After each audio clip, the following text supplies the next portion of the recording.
Rajesh Lakhera chemistry classes में आपका फिर से स्वागत है।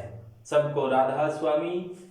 आज अपने सेल के लिए जो फेराडे के नियम है उनका अध्ययन करेंगे। अब हम जानते हैं कि सेल दो प्रकार के होते हैं, एक तो इलेक्ट्रोलाइटिक सेल होते हैं और एक होते हैं इलेक्ट्रोकेमिकल सेल। तो सेलों पर अलग से एक वीडियो बनाया जाएगा। आज अपने इलेक्ट्रोलाइटिक सेल थोड़ा सा देखते हैं कि इलेक्ट्रोलाइटिक सेल मेटलर्जी में आपने पढ़ा है कि इलेक्ट्रोलाइटिक सेल के अंदर अशुद्ध धातु का एक मोटा एनोड बना होता है और शुद्ध धातु का एक पतला कैथोड बना होता है। दोनों है कॉपर के, और इसके अंदर जो सॉल्यूशन भरा है वो कॉपर सल्फेट भर लिया है। यानी कि जैसा धातु के एनोड व कैथोड बने हुए हैं उसी धातु का ही कोई साल्ट विलयन के अंदर होना चाहिए। कॉपर सल्फेट भरा हुआ है तो कॉपर सल्फेट इस प्रकार से टूट जाएगा कि कॉपर +2 आयन व सल्फेट आयन में। अब एनोड व कैथोड का संबंध अपने एक बैटरी से कर देते हैं। बैटरी क्या है? ये डीसी स्रोत है, डायरेक्ट करंट स्रोत। इसमें प्लस से और माइनस, प्लस से जुड़ा हुआ है वो एनोड है, माइनस से जुड़ा हुआ है वो कैथोड है। आप सभी जानते हैं कि एनोड पर सदैव ऑक्सीडेशन होता है। एनोड पर सदैव ऑक्सीडेशन होता है और एनोड को लेफ्ट साइड में रखते हैं तो लेफ्ट साइड में है, इस पर ऑक्सीडेशन होगा। ऑक्सीडेशन में इलेक्ट्रॉन त्यागे जाते हैं तो कॉपर है वो इलेक्ट्रॉन त्याग दे, कॉपर सॉलिड है वो इलेक्ट्रॉन त्याग दे तो क्या बनेगा? Cu+2 आयन बनेगा। ये आयन आ जाएंगे जलीय विलयन में। ये Cu+2 आएंगे तो ये जलीय विलयन में आएंगे और ये इलेक्ट्रॉन है इस प्रकार से बाहर निकल जाएंगे। और एनोड पर ऑक्सीडेशन हो गया, ऑक्सीडेशन के अंदर इलेक्ट्रॉन बाहर निकलते हैं। इलेक्ट्रॉन बाहर निकलते हुए दर्शा दिए तो ये एनोड पर घटना घटी विद्युत अपघटनी सेल में। और कैथोड पर क्या हुआ है? कैथोड पर रिडक्शन होता है, यहाँ पर इलेक्ट्रॉन ग्रहण किए जाते हैं। तो कैथोड पर हमेशा रिडक्शन होता है यानी कि अपचयन होता है और यहाँ पर इलेक्ट्रॉन ग्रहण किए जाते हैं। इलेक्ट्रॉन ग्रहण करेंगे तो कैसे? Cu+2 आयन है जलीय विलयन में, कौन सा? कॉपर सल्फेट टूटने से ये Cu+2 आयन है और ये कॉपर के टूटने से ये एनोड का Cu है वो Cu+2 में आ गया तो Cu+2 है वो विलयन में आ गए। तो ये आयन, ये जो इलेक्ट्रॉन इसने त्यागे हैं वो ग्रहण कर लेंगे और ग्रहण करने के पश्चात क्या बना लेंगे? Cu solid. यानी कि एनोड के Cu+2 आयन तो बाहर जा रही हैं और कैथोड के अंदर Cu+2 आयन आकर इकट्ठे हो रही हैं। तो इस प्रकार से कैथोड है वो कैसा? कैथोड पर कॉपर धातु जमा हो गई।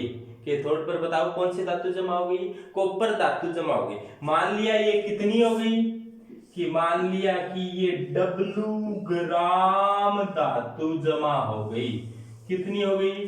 W ग्राम धातु जमा हो गई। अब ये W ग्राम धातु जो जमा हुई है वो कितनी हुई है, यानी कि ये कितने ग्राम हुई है, इसकी मात्रा को निकालने के लिए फेराडे ने दो नियम दिए थे। सबसे पहले अपने फेराडे के प्रथम नियम की चर्चा करते हैं। तो देखो एनोड पर ऑक्सीकरण हुआ है, कैथोड पर अपचयन हुआ है। कुल ये जो कुल सेल में कुल अभिक्रिया क्या हुई है, तो एनोड व कैथोड को दोनों को जोड़ दो, बाईं तरफ वालों को बाईं तरफ जोड़ दो और दाईं तरफ वालों को दाईं तरफ जोड़ दो, तो क्या आ जाएगा कि Cu सॉलिड एनोड वाला, इसके बाद में Cu+2 aqueous, इसके साथ कितने इलेक्ट्रॉन हैं, 2 इलेक्ट्रॉन, इजिकल टू क्या बना रही है, Cu+2 plus 2 electron plus Cu solid. अब देखो इधर और इधर एक ही जैसी चीजें, देखो Cu+2 इधर भी है और इधर भी है, ये भी जरिए विलीन में, ये भी जरिए में, 2 इलेक्ट्रॉन इधर भी है इधर भी है। कुल मिलाकर हो क्या रहा है, कॉपर जो एनोड का है वो कैथोड पर जाकर जमा हो रहा है, एनोड की धातु है वो कैथोड पर जमा हो रही है, तो इससे क्या होगा, एनोड है वो धीरे धीरे पतला होता जाएगा, एनोड है वो धीरे धीरे पतला होता जाएगा, जबकि कैथोड है वो धीरे धीरे मोटा होता जाएगा। एनोड धीरे धीरे पतला होता जाएगा और कैथोड धीरे धीरे मोटा होता जाएगा, और ये एनोड की जो धातु थी वो किस पर जमा हो गई, कैथोड पर जमा हो गई, कितनी जमा हो गई, W ग्राम जमा हो गई। तो ये W ग्राम निकालने के लिए फैराडे ने अपना प्रथम नियम दिया कि ये कितनी जमा हुई है, तो उसने बताया कि ये जो जमा धातु की मात्रा है ये आवेश के समानुपाती होती है। तो देखो इसमें विद्युत अपघटन में एनोड और कैथोड पर जमा पदार्थ की मात्रा, जमा पदार्थ की मात्रा को आपने कह दिया W ग्राम, जमा पदार्थ की मात्रा किसके समानुपाती है, आवेश के समानुपाती है। तो आपने इसको इस प्रकार से लिख सकते हैं कि कैथोड पर कितनी जमा हो रही है पदार्थ की मात्रा, उसको बताने के लिए फैराडे ये कह रहा है कि W ग्राम जो जमा हुई है, कौन सी, ये वाली W ग्राम है जो एनोड की धातु कैथोड पर आकर जमा हो गई है, वो कितनी है, प्रवाहित आवेश के समानुपाती होती है।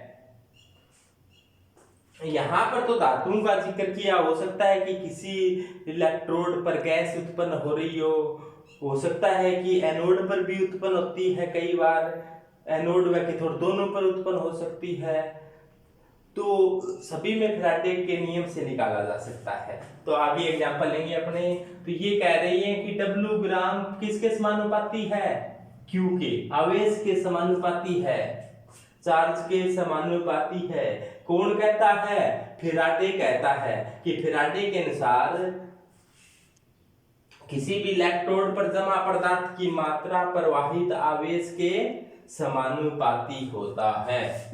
समानुपाती का निशान जब जब हटाया जाता है तब तब एक नियतांक कांस्टेंट लगाया जाता है।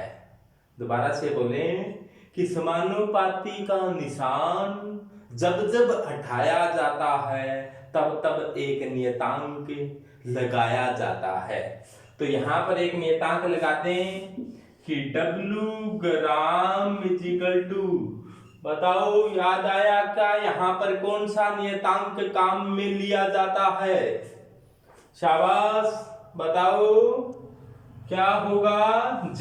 वेरी गुड, कि W ग्राम बराबर क्या होगा, ZQ, W ग्राम बराबर ZQ। अब Q क्या है, यहां पर Q है आवेश, एक होता है धारा, धारा क्या होती है, थोड़ा सा अपने धारा के बारे में पढ़ते हैं कि धारा I क्या होती है, परिभाषा सुनी होगी आपने कि आवेश प्रवाह की दर, आवेश प्रवाह की दर को क्या कहते हैं, आवेश प्रवाह की दर को I कहते हैं। धारा किसे कहते हैं? आवेश प्रवाह की दर को I कहते हैं। यानी कि चार्ज ट्रांसफर हो रहा है समय के साथ साथ, उसको क्या कहेंगे? I। यानी कि धारा बराबर क्या होगा? धारा बराबर, सूत्र का रूप दें तो अपने क्या होगा? धारा बराबर आवेश बटे समय। धारा बराबर क्या होगा? आवेश बटे समय। धारा को I से लिखें, आवेश को Q से लिखें और समय को T से लिखें तो क्या आ जाएगा? I बराबर Q बटे T। आवेश प्रवाह की दर को ही धारा कहते हैं। धारा का मात्रक क्या होता है? तो धारा का मात्रक एम्पियर होता है। I बराबर Q बटे T। तो बताओ Q बराबर क्या होगा? I T। Q निकालना हो तो Q बराबर क्या आ जाएगा? T को इधर ले जाओ, I T। तो Q बराबर आ जाएगा I T। तो ये Q का मान यहाँ पर फिट कर दिया जाए तो W ग्राम बराबर था ZQ और Q की जगह क्या लिख दें? IT। तो W Q की जगह IT लिख दें तो W बराबर क्या आ जाएगा? ZIT। तो विद्युत अपघटन में पदार्थ कितना जमा होता है? ZIT।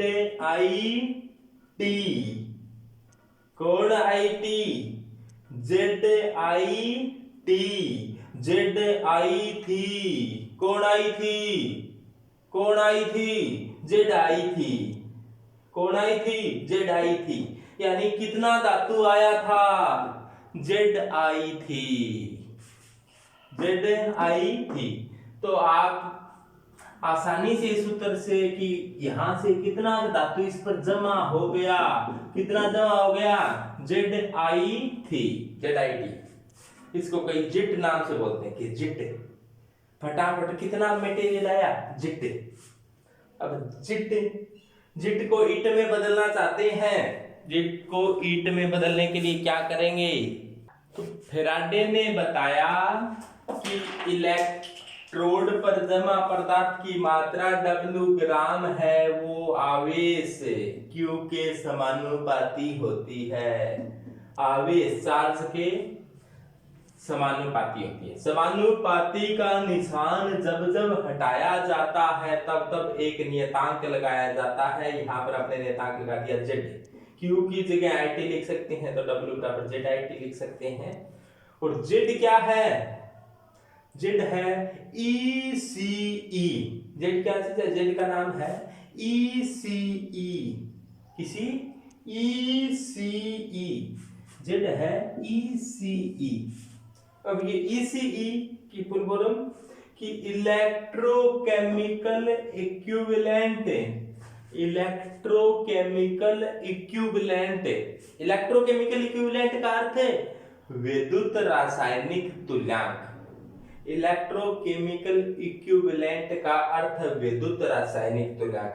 तो अब ये Z की अपनी परिभाषा देना चाह रहे हैं। Z की डेफिनेशन क्या होगी? तो यदि अपने सूत्र याद हो, जैसे ये सूत्र है W बराबर ZIT, इसको MTR कर लेना है, याद कर लेना है। ये सूत्र याद है आप तो Z की परिभाषा दे सकते हो। ये भी सूत्र आपको थोड़ा ध्यान होना चाहिए। इन सूत्रों के आधार पर अपने ECE इलेक्ट्रोकेमिकल इक्विवेलेंट यानी कि विद्युत रासायनिक तुल्यांक की परिभाषा बड़ी आसानी से दी जा सकती है। तो देखो कैसे दी जा सकती है। हम जानते हैं कि W समानुपाती Q, W बराबर ZQ और Q बराबर IT, I बराबर Q बटे T, Q बराबर IT, W बराबर ZIT। तो यहां से अपने Z का मान निकालने तो Z बराबर हो जाएगा, IT को इधर ले जाओ तो W upon IT। W upon IT, W के पैर में ग्राम भी लिख सकते हैं, इसका मतलब ये मात्रा अपने को ग्राम में लेनी है। तो Z बराबर हो जाएगा W अपॉन IT। अब यदि अपने ऐसा कर लें I एक हो T भी एक हो तो W बराबर क्या हो जाएगा? Z। यानी कि I अपने ले लें 1 एम्पियर, I कितने ले लें? 1 एम्पियर। और T कितना ले लें? टी, एक का मतलब 1 घंटा नहीं, 1 मिनट नहीं, 1 सेकेंड, जो कैसा है मात्रक इसका क्या होता है, सेकेंड। तो आई 1 एम्पियर ले लें और टी 1 सेकेंड ले लें, तो जेड बराबर क्या आ जाएगा, ये एक हो ये एक हो, या अपने ऐसे रख दें ये भी एक हो ये भी एक हो, तो डब्ल्यू बराबर क्या आ जाएगा, जेड। तो इस कंडीशन में डब्ल्यू किसके बराबर होगा, जेड के बराबर होगा। विद्युत रासायनिक तुल्यांक ईसीई, इलेक्ट्रोकेमिकल इक्विवेलेंट, किसके बराबर होगा, डब्ल्यू के बराबर होगा। तो इसकी परिभाषा यहां से कैसे बोल सकते हैं कि 1 एम्पियर की धारा 1 सेकंड तक प्रवाहित करने पर जमा पदार्थ की मात्रा विद्युत रासायनिक तुल्यांक जेड के बराबर होता है। तो देखो कैसे बता सकते हो कि धारा, यहां से जो धारा बह रही है वो धारा कितनी प्रवाहित करें, 1 एम्पियर धारा प्रवाहित करें। आई का मान क्या हो, 1 एम्पियर।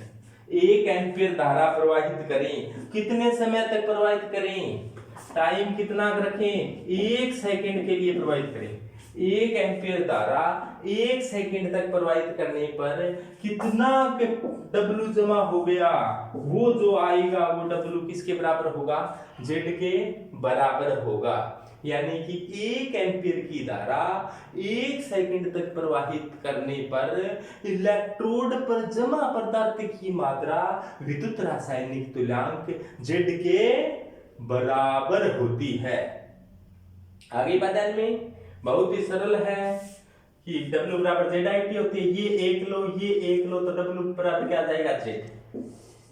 अब बात करते हैं, आपसे ये पूछ लिया जाए कि जेड का मात्रक क्या होगा, तो यहां से जेड का मात्रक निकाल सकते हो। कैसे निकालोगे, मात्रक के लिए एक बात ध्यान रखना कि कोई भी आपको सूत्र याद है, इसका मतलब आपको मात्रक याद है। तो हम जानते हैं कि W समानुपाती Q और W बराबर ZQ। तो Z निकालना हो तो Q को इधर ले जाओ, W बटे Q बराबर Z, या Z बराबर क्या है, W बटे Q। बताओ W, अब Z की यूनिट लिखनी है तो W बताओ, W का मात्रक है, W पहले से कह दिया ग्राम में लिखना है, तो W ग्राम में। बताओ आवेश का मात्रक क्या होता है, आवेश का मात्रक कूलाम, आवेश का मात्रक है कूलाम, कूलाम। ऐसा ही मात्रक क्या होता है इसका, कूलाम। तो कूलाम को शॉर्ट में लिखना हो तो ग्राम प्रति कूलाम, तो सी को ऊपर ले जाओ तो ग्राम, तो ये आ जाएगा ऐसा ही मात्रक ग्राम प्रति कूलाम, किसका, जेड का। जेड क्या है, ईसीई, ईसी का अर्थ है इलेक्ट्रोकेमिकल इक्विवेलेंट। क्या है, इलेक्ट्रोकेमिकल इक्विवेलेंट, विद्युत रासायनिक तुल्यांक। ध्यान में आ गया, तो आसानी से ज्ञात कर सकते हो। अब आप यहां से जेड की परिभाषा, दूसरी जेड की परिभाषा देना चाहें तो देखो W समानुपाती किसकी है, Q की। जेड की एक और डेफिनेशन देना चाह रहे हैं अपने,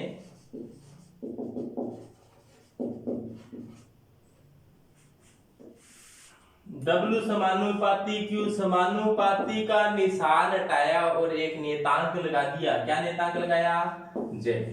तो Z बराबर है, अब देखो Q का मान 1 ले लें, Q क्या है, Q का मात्रक क्या है, कूलाम। Q का मात्रक क्या है, कूलाम। और कितना कूलाम ले लें, 1 कूलाम ले लें, तो W बराबर क्या बच जाएगा, इसकी जगह 1 आ जाएगा, तो W बराबर Z इंटू 1।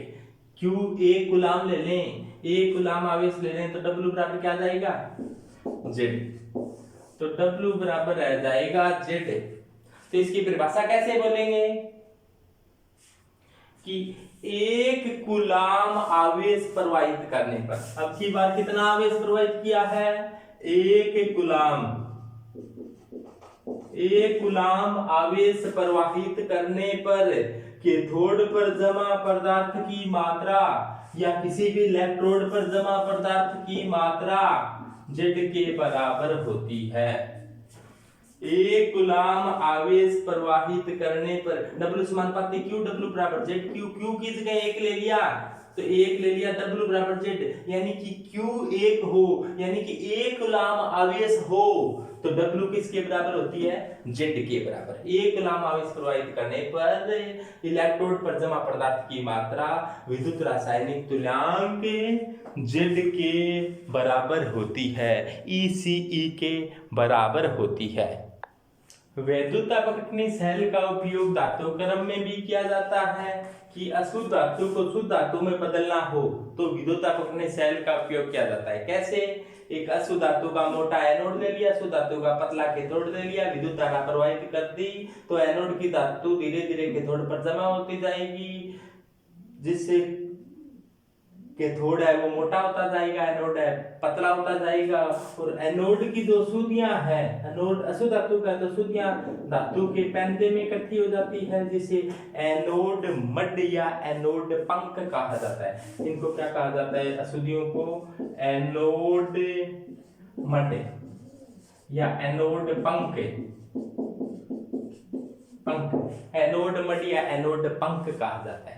पंख ध्यान में आ गया, पंख कीचड़ को कहते हैं, एनोड का कीचड़ है, एनोड का कचरा बनता है तो एनोड का पंख है, पंख कीचड़ को कहते हैं ना, पंकज, जय काम पर जन्म लेने वाला, कीचड़ में जन्म लेने वाला पंकज, समझ गए।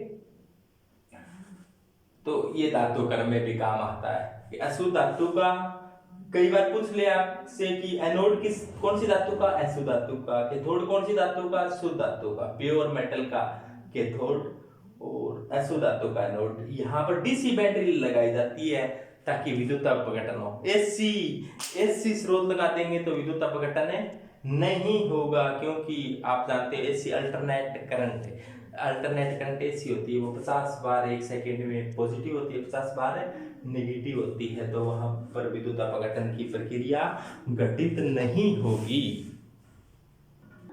अपने बात करते हैं कि एक मोल इलेक्ट्रॉनों पर आवेश कितना होता है।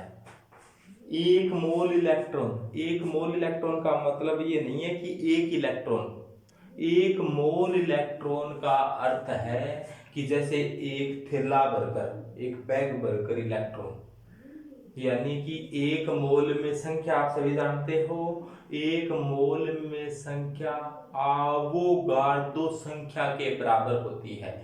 आवोगाड्रो संख्या सभी जानते हैं 6.022 इंटू 10 की पावर 23। तो ये एक मोल इलेक्ट्रॉन बहुत ही ज्यादा होते हैं। जैसे आपको कह दिया जाए एक दर्जन केले कहते ही आपके दिमाग में आ गया कि 12 केले हैं, 12 केले हैं, लेकिन आपको कह दिया जाए एक मोल केले, तो एक मोल केले इस पृथ्वी पर भी नहीं हो सकते, एक मोल संख्या बहुत बड़ी होती है, यानी कि 6.022 इंटू 10 की पावर 23। 10 की पावर 23 का मतलब एक के आगे 23 जीरो लगे और इसी को गुणा हो 6.022 से, बहुत बड़ी संख्या होती है। लेकिन इलेक्ट्रॉन बहुत छोटा होता है, तो परमाणु है, इलेक्ट्रॉन है, उनकी संख्या बताने के लिए मोल, पदार्थ की मात्रा बताने के लिए मोल SI मात्रक होता है। तो एक मोल इलेक्ट्रॉनों पर चार्ज कितना होता है, तो जितना भी होता है उसे कहा जाता है एक फेराडे। एक मोल इलेक्ट्रॉनों पर चार्ज जितना भी होता है उसे क्या कहा जाता है, एक फेराडे। और ये होता कितना है, ये होता है 96,487। कितना होता है, 96,487। हम जानते हैं कि एक इलेक्ट्रॉन प्रवेश कितना होता है, एक इलेक्ट्रॉन प्रवेश होता है 1.6 इंटू 10 की पावर -19 कूलाम। एक इलेक्ट्रॉन प्रवेश कितना होता है, 1.6 इंटू 10 की पावर -19 कूलाम। अब देखो, और एक इलेक्ट्रॉन पर पता हो तो अपने एक मोल के लिए निकाले जा सकता है। अपने को ध्यान ये रखना है कि एक मोल में संख्या कितनी होती है, तो एक मोल में संख्या होती है आवोगार्दो संख्या, एक मोल में संख्या होती है आवोगार्दो संख्या। ये आवोगार्दो संख्या कितनी होती है? 6.022 इंटू 10 की पावर 23, 6.022 इंटू 10 की पावर 23, 22 23, 6.022 इंटू 10 की पावर 23, ये आवोगार्दो संख्या होती है। तो एक मोल में इतने इलेक्ट्रॉन है, एक इलेक्ट्रॉन पर आवेश इतना है, तो 6.022 इंटू 10 की पावर 23 में कितना आवेश होगा? तो इसको गुणा कर दो, तो गुणा करने के पश्चात में जो आएगा तो वो क्या हो जाएगा? एक मोल इलेक्ट्रॉनों पर टोटल आवेश, एक मोल इलेक्ट्रॉनों पर टोटल आवेश हो जाएगा 96,487। उसी क्या कहा जाता है? एक फेराडे। ध्यान देना कि ये 6.022 है, कई बुकों में 2-3 लिखा हुआ आता है, कंफ्यूजन मत हो ना। पहले 2-3 नहीं माना जाता था, आजकल 2-2 माना जाता है। तो ये फेराडे बराबर हो जाएगा 96,487 कूलम। तो एक फेराडे क्या होता है? तो ये आवेश का सबसे बड़ा मात्रक होता है। देखो हम जानते हैं कि W समानुपाती Q, W बराबर ZQ, Q का मान रख दे 1 गुलाम, 1 गुलाम रख देंगे तो W बताओ किसके बराबर हो जाएगा? W Z के बराबर, तो W Z के बराबर हो जाएगा। और Z क्या है? ECE, Z क्या था? ECE। Z निकालने के लिए तुल्यांकी भार में 96,487 का भाग देते हैं। तो ये याद रखना है कि W बराबर E अपॉन 96,487, और 96,487 का मतलब 1 फेराडे। तो 96,487 को क्या लिख सकते हैं? F लिख सकते हैं, यानी कि 1 फेराडे। तो W बराबर क्या आ जाएगा? E upon F। अब 1 फेराडे आवेश प्रवाहित कर दें तो W किसके बराबर होगा? E के। E क्या है? तुल्यांकी भार, इक्विवेलेंट वेट। यदि अपने 1 फेराडे आवेश प्रवाहित करें तो W E के बराबर हो जाएगा। W किसके बराबर हो जाएगा? E के बराबर। कब? जब 1 फेराडे आवेश प्रवाहित किया जाए। तो अपने ऐसा कह सकते हैं कि 1 फेराडे का अर्थ है 96,487 कूलम। आवेश प्रवाहित करने पर इलेक्ट्रोड पर जमा पदार्थ की मात्रा किसके बराबर होगी? तुल्यांकी भार के बराबर होगी, इक्विवेलेंट वेट के बराबर होगी। और तुल्यांकी भार को किससे दर्शाते हैं? अपने E से। यानी कि 1 फेराडे आवेश प्रवाहित करेंगे तो इलेक्ट्रोड पर कितना पदार्थ जमा होगा? E, तुल्यांकी भार के बराबर। तो दो फेराडे आवेश प्रवाहित कर देंगे तो 2 इंटू E, यानी कि तुल्यांकी भार का दुगुना। तो आप कंपटीशन एग्जाम में या कोई न्यूमेरिकल करते समय सीधा ही उत्तर दे सकते हैं कि कितना पदार्थ जमा हो रहा है। तो आवेश कितना प्रवाहित कर रहा है, आवेश के आधार पर आप कितना पदार्थ जमा हो रहा है आसानी से ज्ञात कर सकते हैं। यानी कि 1 फेराडे से कितना जमा होगा? 1 तुल्यांकी भार के बराबर। तो कुल मिलाकर अपने ध्यान में आया कि 96,487, यानी कि 96,487 को क्या कह सकते हैं? 1 फेराडे। 1 फेराडे आवेश प्रवाहित करने पर पदार्थ जमा होता है कितना? तुल्यांकी भार के बराबर, इक्विवेलेंट वेट के बराबर। तो 96,487 कूलम पर आवेश प्रवाहित करें तो पदार्थ जमा होता है E के बराबर, यानी कि तुल्यांकी भार के बराबर। 1 कूलम आवेश प्रवाहित करेंगे तो पदार्थ जमा होगा कितना? E upon 96,487। 1 कूलम आवेश प्रवाहित करने पर। और Z की परिभाषा क्या दी थी? 1 कूलम आवेश प्रवाहित करने पर जितना पदार्थ जमा होता है वही क्या होता है? Z।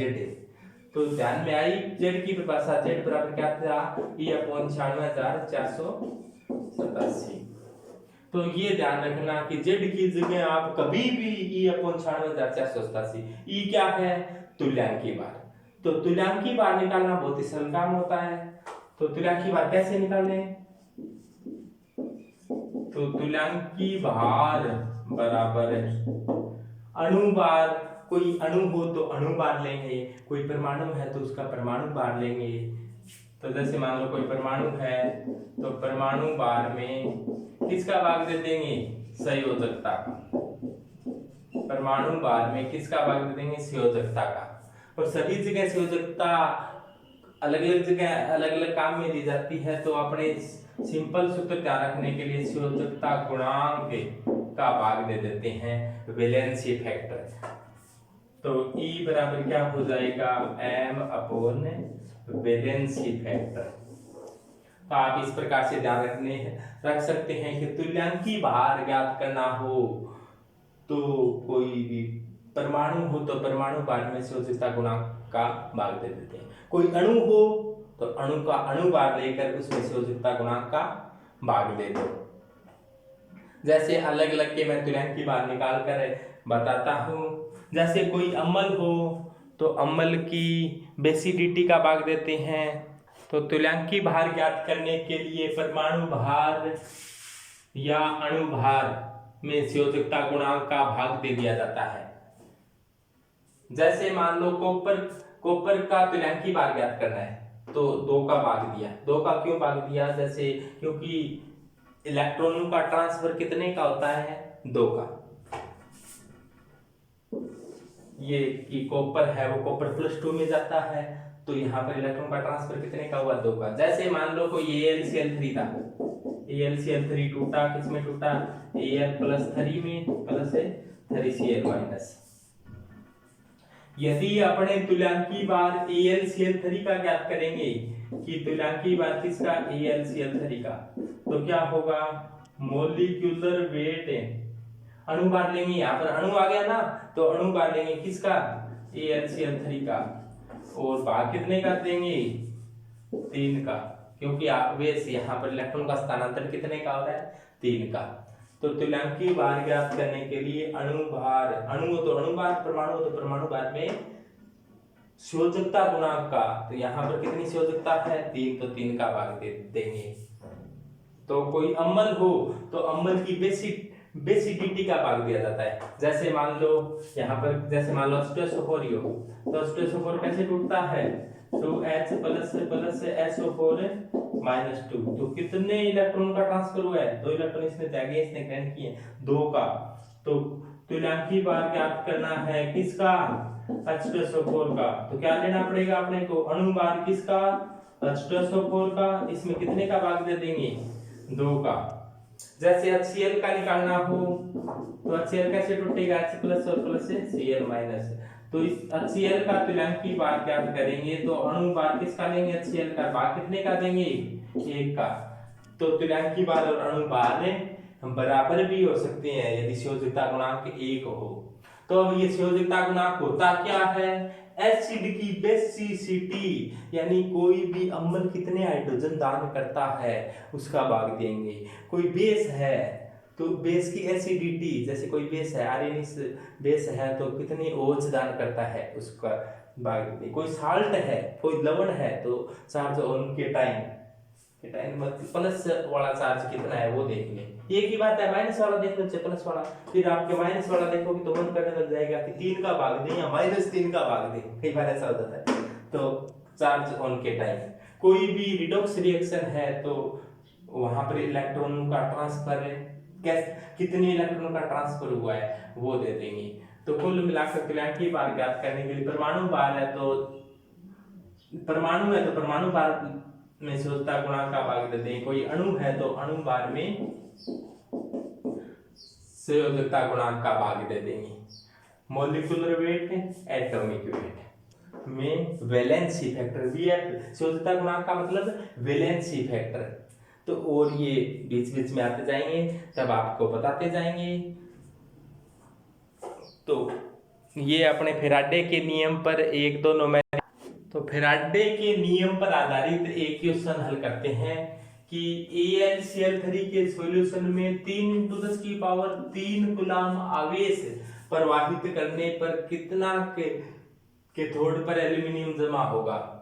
कैथोड पर जमा पदार्थ की मात्रा होगी। पदार्थ कौन इकट्ठा होने वाला है? एल्यूमिनियम इकट्ठा होने वाला है, तो एल्यूमिनियम की मात्रा कितनी होगी? तो वेरी सिंपल क्वेश्चन होते हैं, इस प्रकार से आ जाते हैं।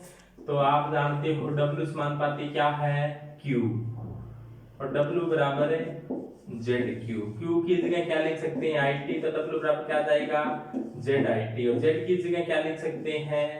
E upon 96,487 IT। अब देखो आवेश है तो Q को IT में मत बदलना, Q ही पड़ा रहने देना यहाँ पर।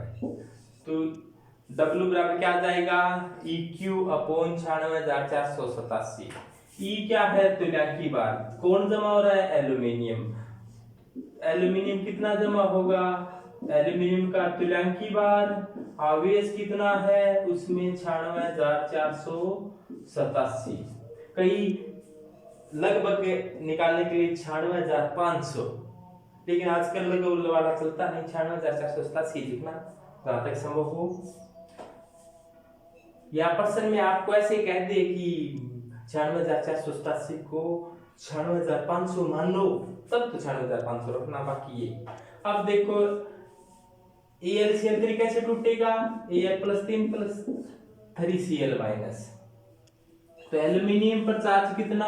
3। तो एल्यूमिनियम का तुल्यांकी भार ज्ञात करना है, तो एल्यूमिनियम के परमाणु भार में कितने का भाग देना पड़ेगा? संयोजकता गुणांक, वैलेंसी फैक्टर कितना हो गया इसका? 3, तो 3 का भाग दे दो। तो एल्यूमिनियम का मॉलिक्यूलर वेट, एल्यूमिनियम का एटॉमिक वेट कितना होता है? 77, उसमें 3 का भाग दिया, कितना आ गया? 9। क्या आ गया? 9। एल्यूमिनियम का तुल्यांकी भार, इक्विवेलेंट वेट ऑफ एल्यूमिनियम, तो यहाँ पर 9 लिख दो। आवेश कितना है? 3 × 10⁻³ अपॉन 96,487। किस में आ जाएगा? ये आएगा ग्राम में। तो आप इसको हल कर आराम से उत्तर निकाल सकते हो। सभी डाटा आ गए। 9 × 3 × 10⁻³ अपॉन 96,487, ये ग्राम में आ जाएगा। तो बहुत ही सिंपल इस प्रकार से आपके क्वेश्चन आ सकते हैं। तो आप सीधा नियम लगाओ। फैराडे के नियम पर आधारित एक क्वेश्चन और करते हैं कि find the amount of copper deposited when 5 ampere current used for 1 hour of electrolyte copper sulphate solution. यानी कि 5 एम्पीयर की धारा प्रवाहित की गई, कितने समय के लिए? 1 घंटे तक के लिए। 5 एम्पीयर की धारा प्रवाहित की गई 1 घंटे के लिए, तो कितना कॉपर इकट्ठा होगा? तांबा कितना इकट्ठा होगा? तो वेरी सिंपल क्वेश्चन क्या होगा? अपने यदि फैराडे के नियम का सूत्र याद है तो बहुत ही सरलता से कर सकते हैं। फैराडे ने क्या कहा था कि कितना जमा, W ग्राम जमा होता है वो आवेश के समानुपाती। समानुपाती का निशान हटाया ZQ, तो W बराबर आ गया था Q की जगह IT, तो W बराबर ZIT, और W बराबर Z की जगह क्या लिख दिया था? E अपॉन 96,487 IT, और W E किसका E? कौन इकट्ठा हो रहा है? तांबा। तो तांबे का तुल्यांकी भार क्या होगा? तो इसका अणुभार कितना? परमाणु है तो परमाणु भार, इसमें वैलेंसी फैक्टर है। कौन है? Copper sulphate. तो कॉपर सल्फेट कैसे टूटेगा? Cu + 2 + SO4 -2। तो कॉपर पर आवेश कितना है? +2, तो कितने का भाग देंगे? चार्ज कितना है? वैलेंसी फैक्टर कितना हो जाएगा? 2। तो इक्विवेलेंट वेट, तुल्यांकी भार किसका? तांबे का, कितना हो जाएगा? परमाणु भार में 2 का भाग, परमाणु भार कितना होता है? 63.5, भाग दिया 2 का, जो भी आए वो इसका इक्विवेलेंट वेट हो जाएगा कॉपर का। तो E की जगह क्या लिख देंगे अपनी? 63.5/2। I का मान कितना है? I कितनी है? 5 एम्पियर। टाइम कितना है?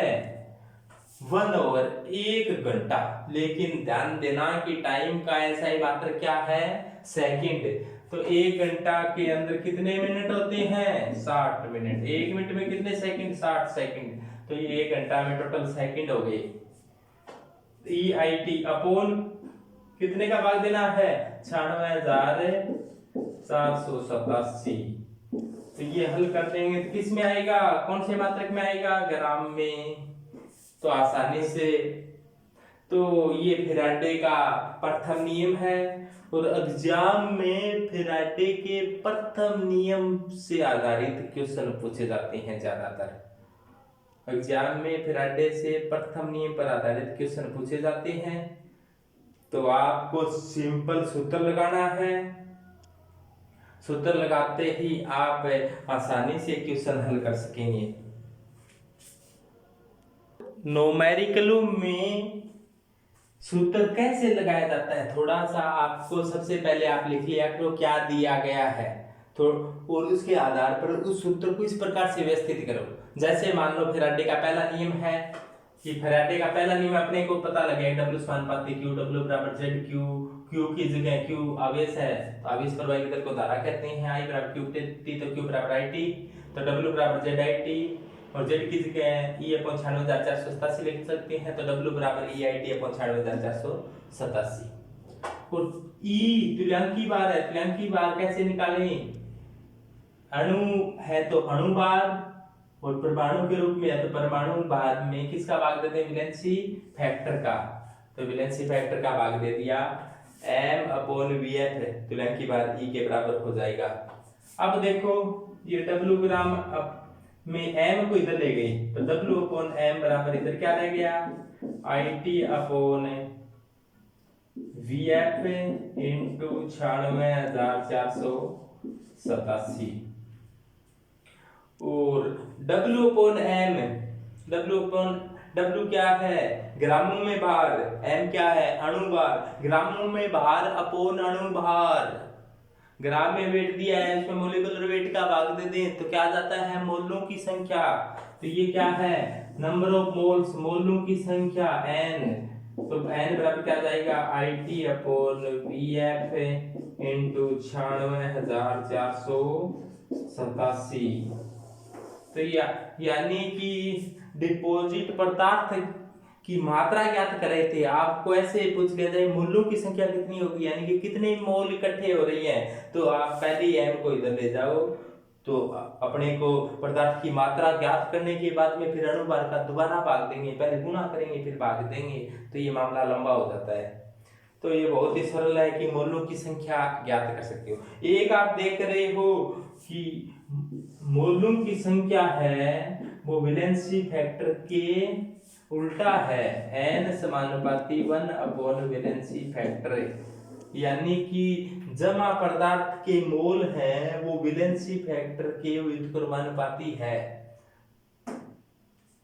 तो इस प्रकार से आप न्यूमेरिकल करो, ज्यादा से ज्यादा न्यूमेरिकल करोगे तभी आपकी पकड़ मजबूत बनेगी। केमिस्ट्री के न्यूमेरिकल करोगे, केमिस्ट्री पर पकड़ मजबूत हो जाएगी। फिजिक्स के करो तो फिजिक्स पर मजबूत पकड़ हो जाएगी। धन्यवाद।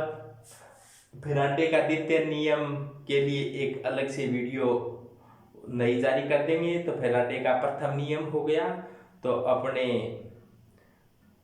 राजेश लखेरा केमिस्ट्री क्लासेज पर अपने रोजाना वीडियो डाल रही हैं, तो इसका ज़्यादा से ज़्यादा लाभ उठाएं। इन वीडियो को लाइक करो, शेयर करो, अपने सभी दोस्तों को भेजो ताकि सभी को लाभ हो सके। कोई भी प्रॉब्लम हो तो मेरे से संपर्क करो, हर समस्या का समाधान करने का पूरा प्रयास किया जाएगा। राधा स्वामी, राधा स्वामी।